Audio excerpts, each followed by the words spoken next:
evening, good night. Welcome to the show, what a wonderful delight. Yeah, Potsy and T-Rods, better chop up on the mic. Just sit back, have a laugh, catch a vibe, and enjoy the ride. Yeah.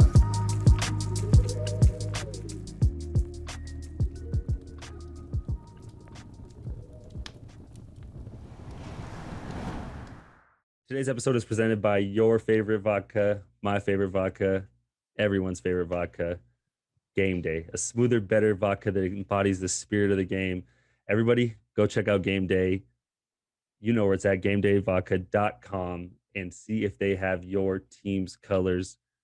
Also, don't forget to use promo code TROSS to get 15% off your order. Shout out Game Day Vodka. And now joining us on the show is actually a longtime friend of mine. Before I even knew you, Terrence, I met him in sixth grade when I moved to Vancouver. It's my buddy, Austin Warner. He's instructor in the jungle school in the Army, right? Is that correct? Make sure I don't fuck that up. Yep, jungle operations training course in the Army. Very interesting, very interesting. How about you just start us, where it all started for you? Because I know after high school, you did a little bit of fighting and you wanted to get into Bellator, UFC, along those lines. And then where did it jump into going into the military? So I started training MMA when I was early on in high school, and then that's what I wanted to pursue. I wanted to make it to the UFC or Bellator.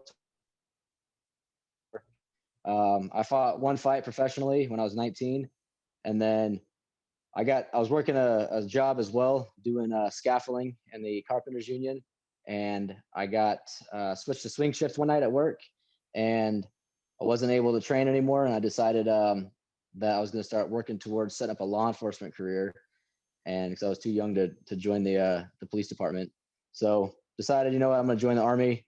Fighting's not. I don't want to end up being 25 with a broken body and nothing to offer society but fucked up ears. So I went into the recruiter's office and I joined, and that was 8 years ago or 9 years ago almost. Show us those cauliflower ears. It's been a wild ride. It's been fun. Show Terrence those ears. I used to give him a lot of shit in high school. Yeah, it's no joke. Get him drained?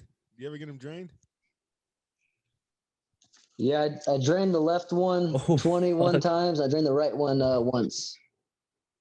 Man, does it suck? Like, do you feel that during the day, or are you just kind of used to it now?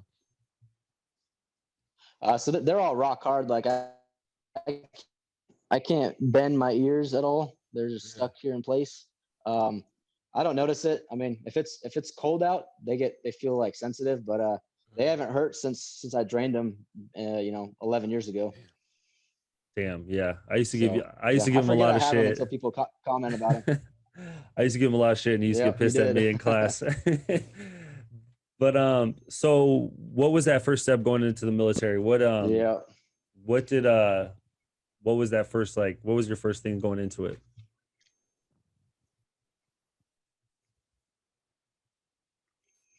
So I joined the Army with an 18X contract, which is a Special Forces candidate contract. So basically, I went to at the time 14 station unit training, just basic training of it, and then I went to Airborne School in 2013, and then I was young. I had a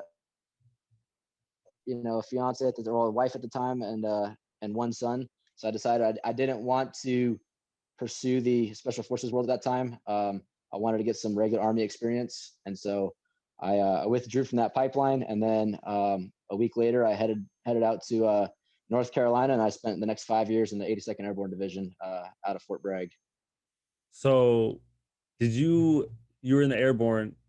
Actually, talk about the Special Forces.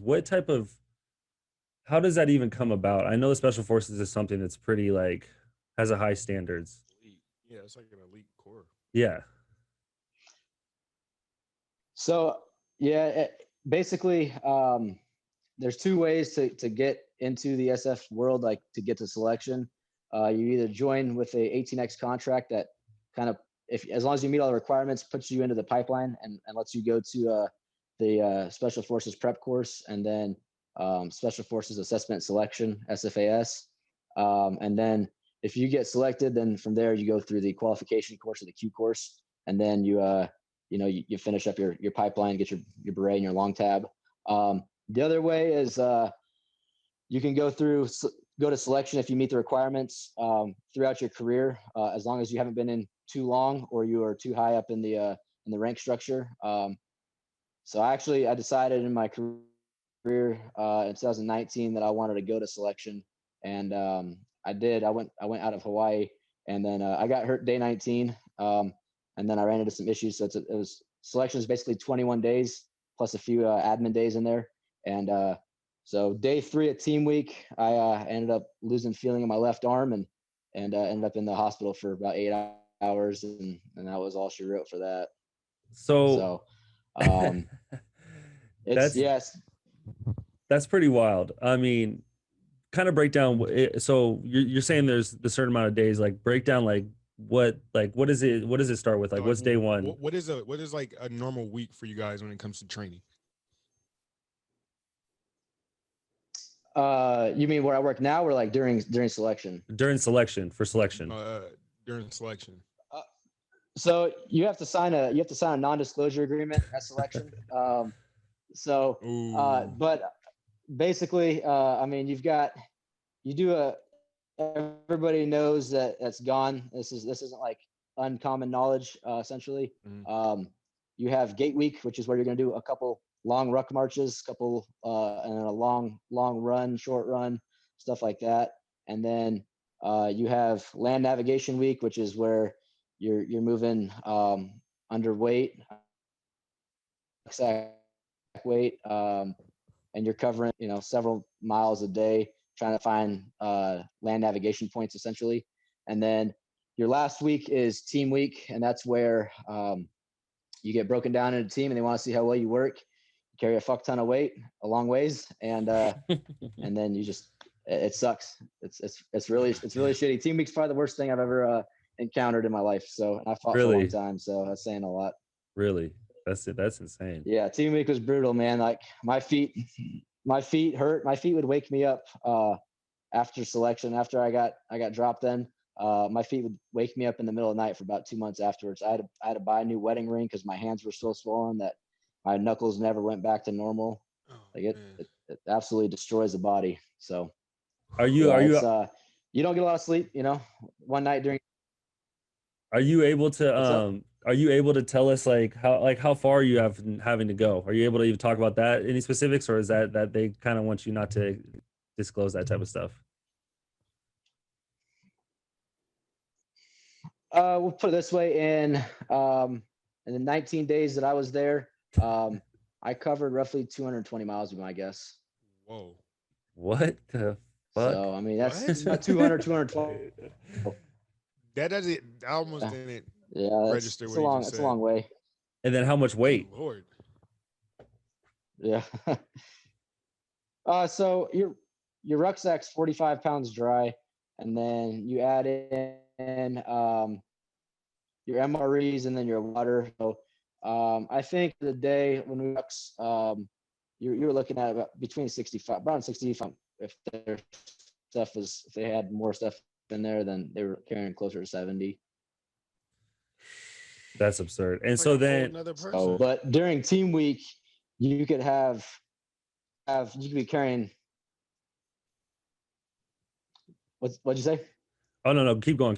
Sorry, there's just a little bit of delay there. Oh, my bad. So during team week, you're carrying the telephone.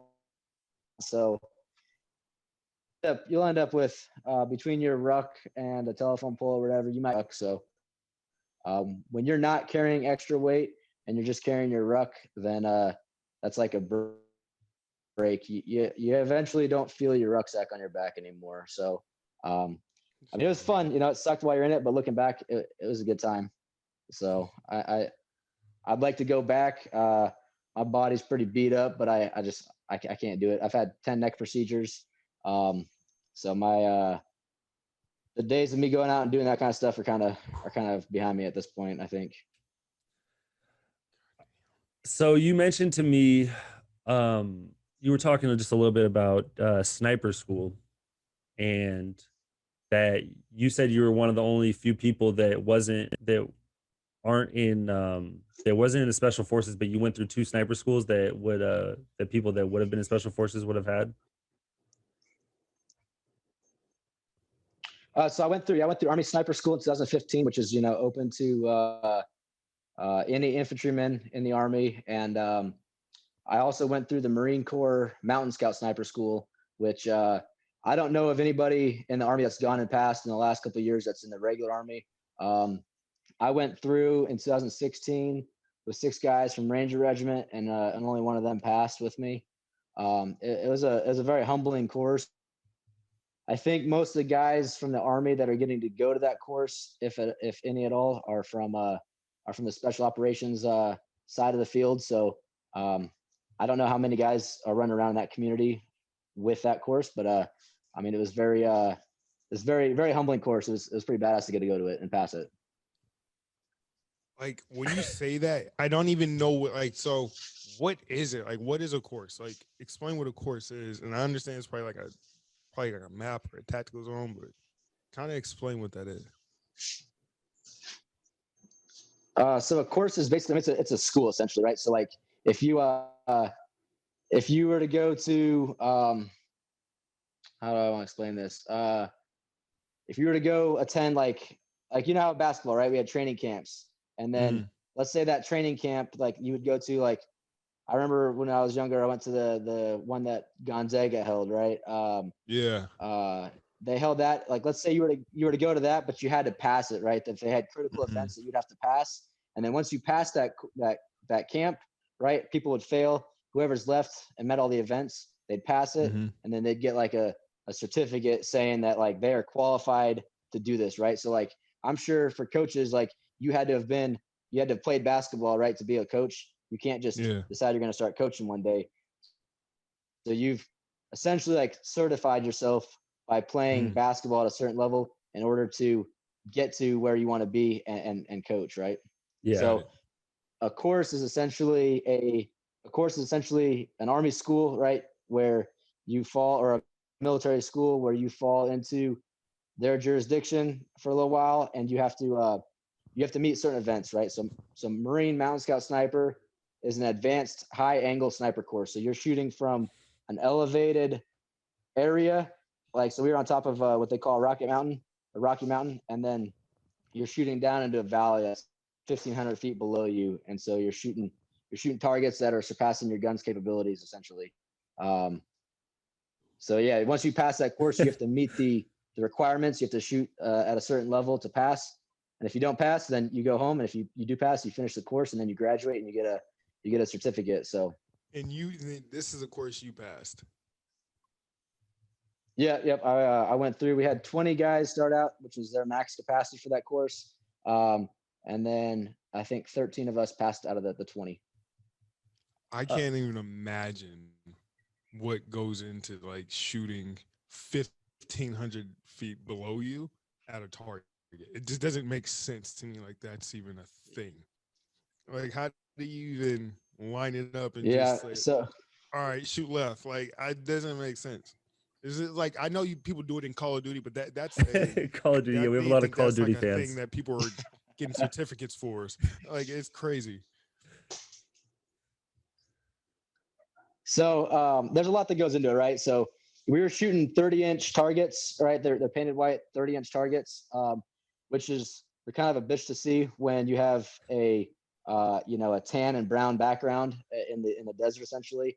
And so there's a lot that goes into play with it. You have to look at all the winds that are coming from where you're at all the way out to where your target is, and then you have to take into account the distance to your target, take into account the angle to your target and the cosine of it, essentially. And from there, you have to figure out how much elevation you have to put on your gun in order the angle of departure, basically, that you have to cant the barrel at in order to drop the round on the target. And then there's a lot of math that goes into it. So I think the furthest we shot during the actual qualification was around 1,100 meters. So 11 football fields. The furthest shot I took out there, just messing around, was at 1,725 meters. So probably around close to 19 football fields. Okay, so we have two expert yeah, it shooters. was a great time. We have two expert shooters here, So one in you surely can't basketball see that, but and one in so shooting. how many times did it take you to hit that? It was a burn barrel that was turned over Yeah, at 1,725 meters, and I hit it 2 out of 3 times. But that was just messing around. That wasn't part of the qualification. So I hit it 2 out of 3 times. I'm pretty sure that was the about the max effective ability that scope could have put and that gun could have done. So I was shooting a 7.62 by 51 gun, so a 308 for the hunters out there. So besides shooting, there has to be more that goes into just that course then, obviously. Is there obviously scouting and other aspects of that? What else did you have to prepare? Obviously understanding terrain and everything, right? Yep. So that course is broken down into a couple different phases. So you had your first phase, which is going to be like your mountain survival phase. And so we'd do water crossings. We went out and rock climbed. We did our top rope climbing and our rappelling. And then it taught us all the mountain survival classes with shelters and fire, and we were building fires with primitive methods. And then you had to do stock lanes. So the sniper world is based on a lot of it's based on fieldcraft. So fieldcraft is basically your ability to remain undetected, use what you need to use to get where you need to get to take a shot. So you put on a ghillie suit like you see in the movies or whatever. You put put the face paint on, and then you camouflage your ghillie suit with natural vegetation, and then you walk, and then you crawl, and then you low crawl to get to where you need to get. You set up your gun, and then most courses you fire a blank round, so it doesn't actually shoot, it just makes a sound. And then you got to identify your target you took a shot at, and then if you have a positive identification, then you're good to go. But while you're doing all that movement, you have sniper instructors sitting on spotting scopes or binoculars looking for you. So anything that you do that can give you away, they'll see it, and then they'll bust you. And then once you take your shot on them, that's when they're going to try to actually find you in that area that you're in. And so they'll kind of fine tune where they're looking and try to hone in on you. So as long as you can remain undetected that whole time, then you're good to go. That's pretty crazy, man. No, that's definitely dope. So have there ever, since you're going to these courses, have you ever heard any stories of like guys who were just like legends, or just like any tall tales that guys might have done something crazy? I know there had to have been one guy at each course that's just like, yeah, I did something super spectacular that nobody's matched.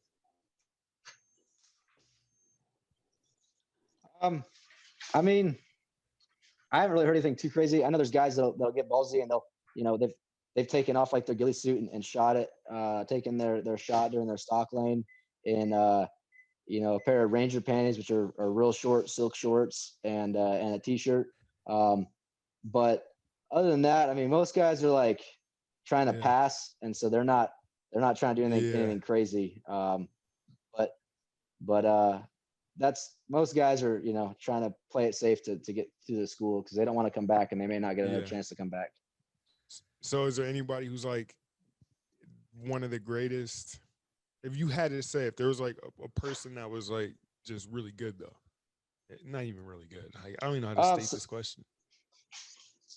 So there's the guy that I don't know if he still is, but he was the president of the Army Sniper Association. He's been to pretty much any sniper course you can think of. I mean, he's an older guy now, but he's the only guy with a confirmed kill in the demilitarized zone in North Korea back in the day, and he's kind of a legend in the sniper community. Any of the boys from Vietnam, those guys are pretty legendary. Carlos Hathcock, Adward Waldron, guys like that. They kind of paved the way for the sniper community now, being able to establish and do what they did with minimal equipment, shitty guns, and a really awesome your environment, and they were able to make the, you know, the kills that they were able to make, you know, during that time. So those are the kind of guys that really paved the way for, I think, the sniper community. That's so dope. I don't know why this is gonna send me into a wormhole. I'm gonna start looking into all this and watch. A week later, I'm gonna know so much about this. I'm telling you. Yeah, man, do it. New sponsor alert. New sponsor alert. Shout out to the guys at the everydayfan.com, your one-stop shop for all your sporting news, whether it's the NBA, NFL, or even the EPL league. They have you covered. But they don't stop there. From pulp culture to wrestling and entertainment, there's something for everyone. With some of the best writers in the game, come get a fresh perspective from everyday fans like you. While you're there, check out the memorabilia shop and your man cave. Make your man cave one to envy. The everydayfan.com. Shout out to Everyday Fan, our newest sponsor. Love the guys from there. They're awesome. Whoa. Hit that noise.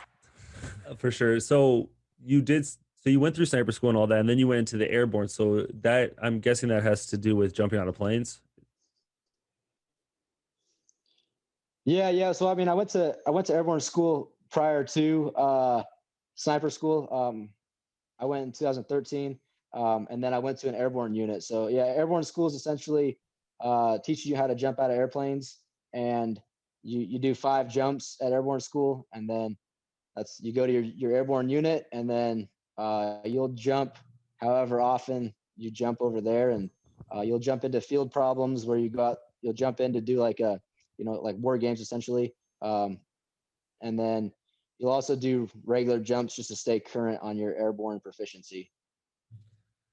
So yeah, it's fun. I mean, I'm kind of over jumping out of planes now, but I had a good time doing it. It just takes a toll on the body.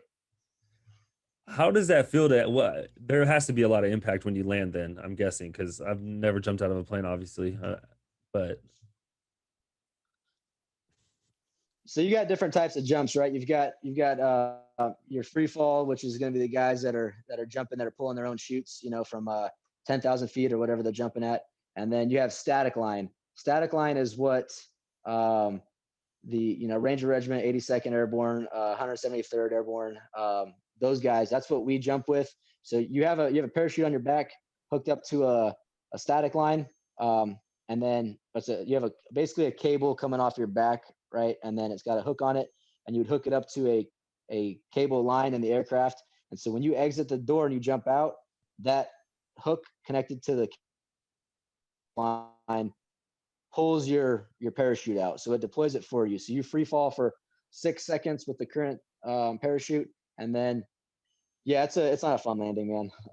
Like the snap when the parachute opens up,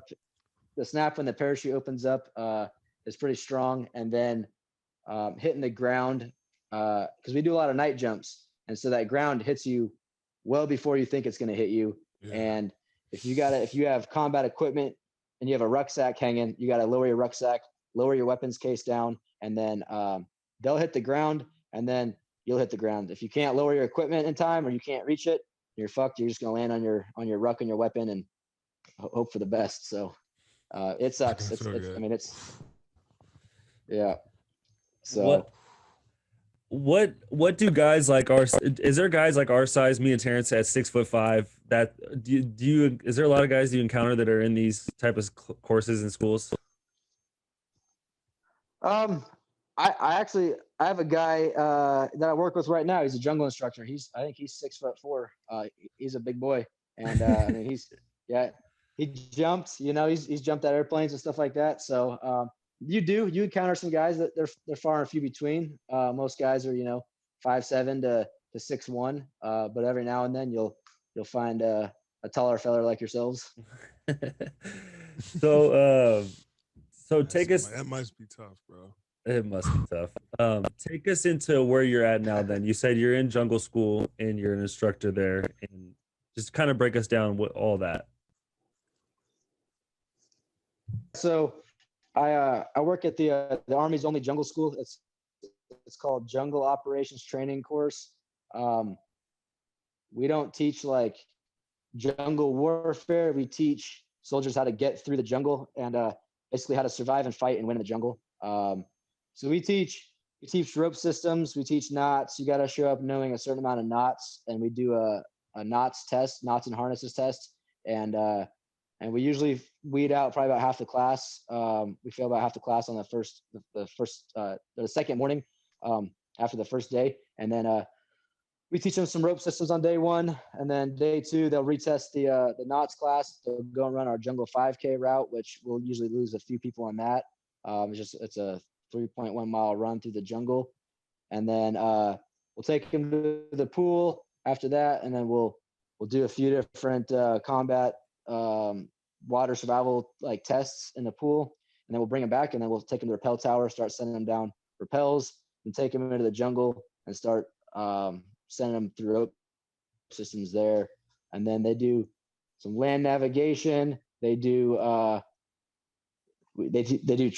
man tracking, combat tracking. They learn how to do that. They do a jungle penetrator, which where you have a helicopter. It'll lower down on a hoist. A jungle penetrator will hook students up on that, and then the aircraft will hoist them back up. They'll hover between 50 and 90 feet, so they'll get like a free little ride on a cable line up to a helicopter. And then we do waterborne operations with Zodiac boats, and then we put them in this really crappy river, and they gotta swim through that and whatnot. And then we'll drop them out. We teach them some survival classes, and then we'll take them out into the jungle. We'll drop them out there, tell them to survive for about 36 hours with no food or anything. And then the next day, preparation, and then the day after that, they'll load onto an aircraft. They'll go do an air assault or air infiltration by helicopter, and then they're basically walking through the jungle, hitting targets for the next 3 days, and then it'll all culminate into the Green Mile, which is basically a 3-mile round trip event where they're running through the mud, they're carrying equipment, they're climbing ridiculous hills, and that's kind of like their final Esprit de Corps culminating event, and then they'll clean all the equipment and they're done. That sounds like hell. what's like the graduation rate on that? How many people are passing that? So we switched from a 19-day course to a 12-day course last year, and when we did that, we made a requirement that you had to show up knowing knots and harnesses. So that's a big failure. So up until the last class, we were sitting at a 38% pass rate for the course. Last class, we sat at we graduated, I think, like closer to 60%. And right now, we're in a class right now. I worked 24 hours yesterday to this morning, so I was off the rest of the day. They'll graduate. If they pass everybody on Saturday, then we'll graduate 56 out of the 95 that showed up on Monday. So, sitting right at a little bit over 50%. The knots, how many knots are you talking? I mean, I know some knots. I don't know a lot, but how many knots are you talking about? You know how to tie your shoe. That's about it. If you can't tie a knot, tie a lot, right? So tie a lot. It's yeah, exactly. It's 9 knots and 3 harnesses. So we give them a 15-foot, 11-millimeter rope, and they have to tie like a square knot with overhand safeties, bowline, 2 round turns in a clove hitch, and then they have to tie some rappelling knots. So they'll tie their clove hitch, munter hitch, munter mule, stuff like that. And then end of the line, double figure eight slip.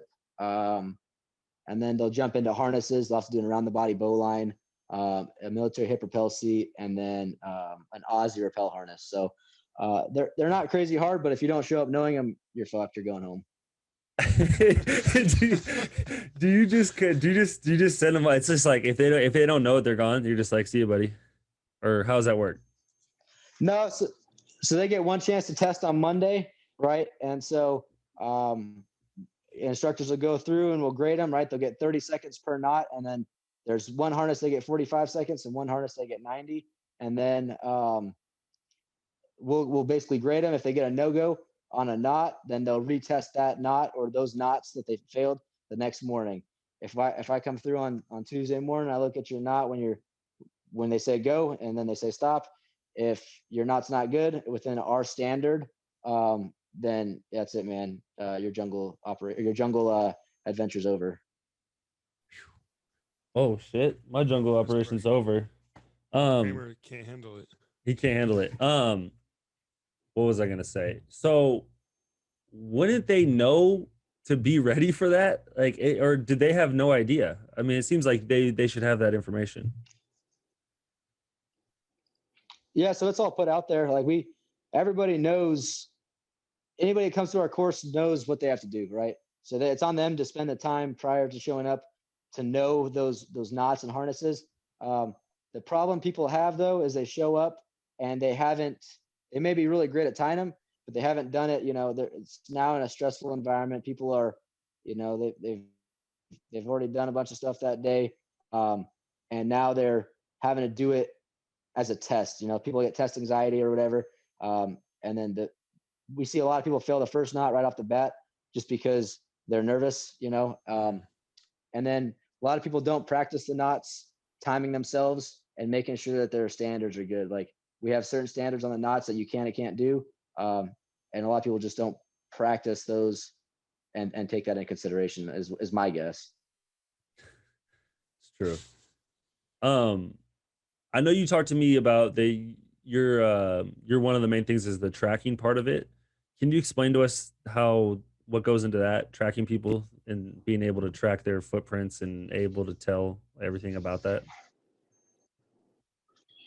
Yeah, so we teach. There's two of us that are the primary instructors for the man tracking or combat tracking portion of the course, and so we start off real basic, right? We teach. We get them gathered around a sandbox. We call it a spore pit, and then we've got a board behind us with chalk writing on it, and we basically teach what ground sign awareness is. So we talk about the things to look for when you're tracking. The things that'll give away who you're tracking and what you're tracking.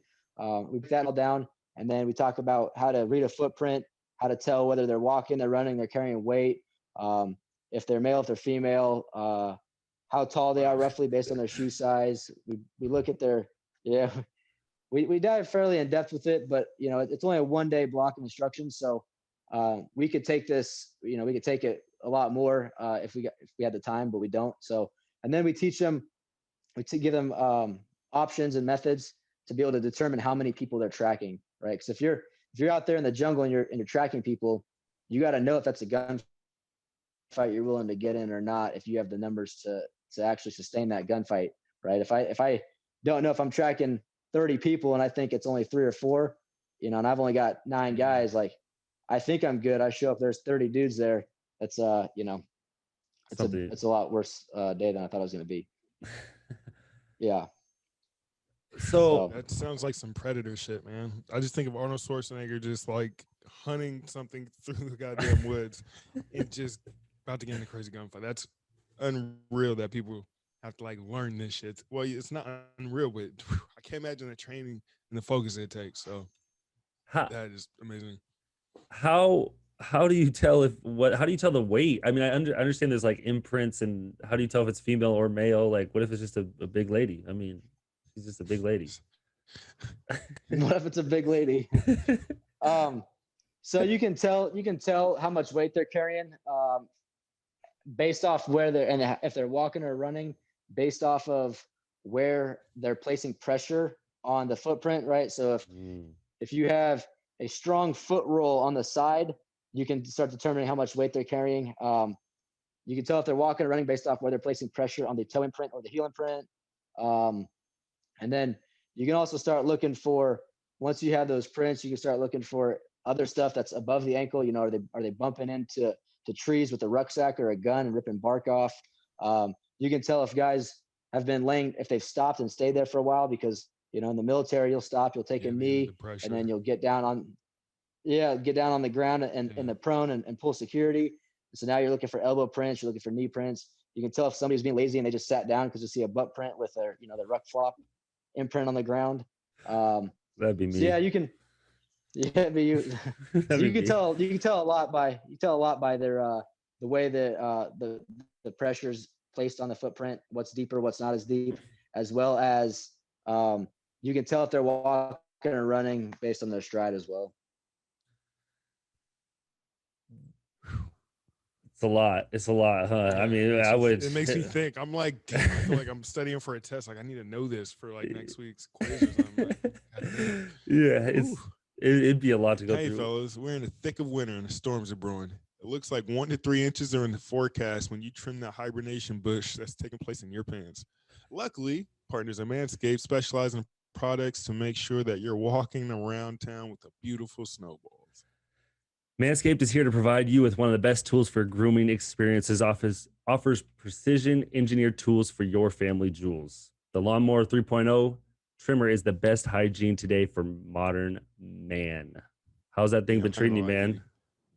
Yeah, I mean, I'm not gonna lie to you. I had a teammate come to me the other day say that he's using it on his fucking face, and I said that's nothing wrong with that, but just don't. I wouldn't use them on my balls and go to and from. I mean, I'm sure you could. I wouldn't be that guy, but you clean it off guys first. out here using it on their face, and I mean, he comes to practice with a clean shave on his face. So, I mean, it's good for anywhere. I mean, you can use it on your chest. You can use it if on your armpits. You can use it on your feet. You can use it wherever you want. I mean, it's awesome because you use it in the on shower. your feet. You have a problem. Manscaped can fix that. Exactly. Manscaped can fix those hairy ass feet that you got for sure. And nothing better than that light. I actually had another homie who actually tried it for the first time this week, and first thing he said to me was, "God, that light is amazing. You can see every little follicle. You can see every little follicle in there." I don't know why people haven't been putting lights on these things. Yes. The jump. Why doesn't everything have a light? Like even like you said, normal face one. Like I want to be able to see everything, man. Make it make sense, and Manscaped does it. So go ahead and get 20% off free shipping with the code TRP31 at manscaped.com, and that is code TRP31 at manscaped.com. Thanks, Manscaped, for making our winter wieners look so good. What would you say yourself personally would be the hardest part of it? Like for you, and you see it every day, but besides the knots for jungle school, for jungle school, the hardest part is probably gonna be the knots for one, and then for two, we have a lot of people that can't swim. They show up not being able to swim, really? So that's a tough one. But I see a lot of people mentally quit on the jungle 5K run. It's only 3 miles. It sucks really bad. It's a really shitty route, but you just got to push through and get it done. So a lot of guys end up giving up on themselves. I usually run as the pace man during that, so I'll go out there and I'll run it at between a 39 and a 41 every time to be to show them what that pace they need to be at looks like. And so I ran it Tuesday. I did it in 39:40. So I've gotten it to where I can run it at the same time every time. I just see people quit on themselves, man. I just see people you can tell as soon as there's a hill, we call it Big Ivan, and it's pretty brutal. We end up with a lot of dudes going to the hospital in the summer months. They hit that hill and they get to the top of it, they'll collapse and they'll be 104, 105, 106 core body temperature, just because you go from running, you hit this hill, and now you're walking and everything catches up to you, that you just all that heat and everything. So I think the run's probably one of the crappier portions, but the course, it sucks, man. You're wet and dirty. You can't do laundry at the course. You eat MREs for 12 days. You don't get any hot food. And so if it's gonna rain and you're sleeping outside, you're sleeping outside, it's gonna rain. So you're gonna be wet. All your shit's gonna be soaked. We'll throw your ruck in the water to see how well you waterproofed it. Hopefully it doesn't sink. So you're just going. It's miserable. For 12 days. It's kind of miserable. It's pretty much camping, and the survival is for. No, you sleep. That's not what it is. No. You sleep in the barracks for. You sleep in the barracks. Well, you sleep in the barracks for a few days, but then we put you out in the jungle where you'll sleep. Yeah. So they'll sleep in the barracks for like 5 or 6 days, and then the rest of the time they're in the jungle. Ooh. Yeah. That's You're absurd. A machine, by the way. He's a machine, by the way. Oh yeah. I can do this every. What? That's a machine, like, man. So is there a certain time on that they have to do, or is it just finishing it, or could you just be slow as shit? On the run, Yeah. 40 minutes. If you're not in at 40 minutes, you're going home. See ya. And they're dead tired, feeling shitty too. Man, so you see people just crack, Yep. just mentally fucked. You probably see it every day or every time someone leaves. Yeah. And then the other thing too is like we'll take them out, so we'll do their field problem. It's only 3 days, but they walk the really shitty terrain for 3 days straight. They're wet. We walk it with them. I'll take my squad and we'll get in the water and we'll swim 600 meters with their rucks and stuff. So they're just wet and dirty and miserable all day, and then they go back to sleep at night in their hammocks or whatever on the ground, and then they wake up in the next morning and they do it. So that's when I enjoy it, because people. A lot of people show up to this course that haven't gone through, shitty environment or shitty conditions before. And so it's kind of a gut check and a real eye opener for some of them to see what stepping out of their comfort zone looks like. Damn. It's pretty crazy. All right. Last thing, you kind of mentioned it to me briefly when we were talking on the phone. When you were deployed, you were talking, I think it was about Saddam Hussein, that you were deployed in Iraq, right? Yep. So I went to Baghdad, and then I worked on top of Saddam's old headquarters for basically the 9 months I was there, in my sniper position up there. So we got to see. We had a guy doing a re-enlistment ceremony, and they took us over to the courtroom and stuff where Saddam was tried and everything. So I saw the chair that Saddam sat in at the famous pictures, and I saw the jail cell that the agency had him in, and I saw all the artifacts that were on Saddam when he got captured, and so it was pretty cool. I saw his torture devices that they had recovered from the building I worked on, and then they had a rope. They said that was the rope that hung Saddam, so I got to touch that thing. So whether that's the actual one that hung it or not, they got on display there. So it was cool, man. It was cool getting to see all that stuff. What type of torture devices was there? I gotta know.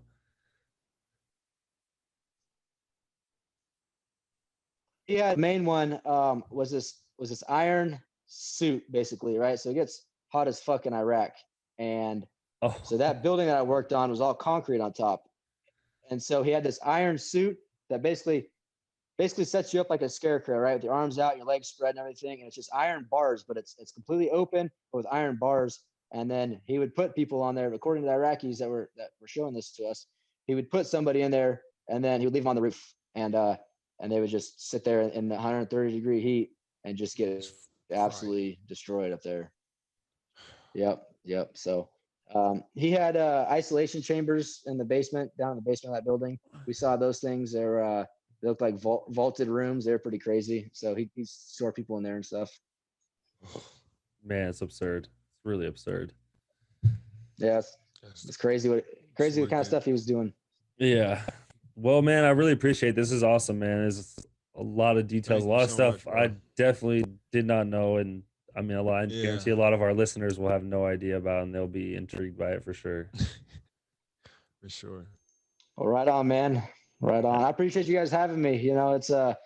It's cool getting to talk to you guys, and especially you, Steven, not talking to you. It's been like, what, 10 years and stuff? It's been a while. It's been a while. Terrence, I appreciate you having me on, brother. Thank you for coming, brother. I appreciate it, man. Good morning, good evening, good night. Welcome to the show, what a wonderful delight. Patsy and T-Ross better chop up on the mic. Just sit back, have a laugh, catch a vibe, and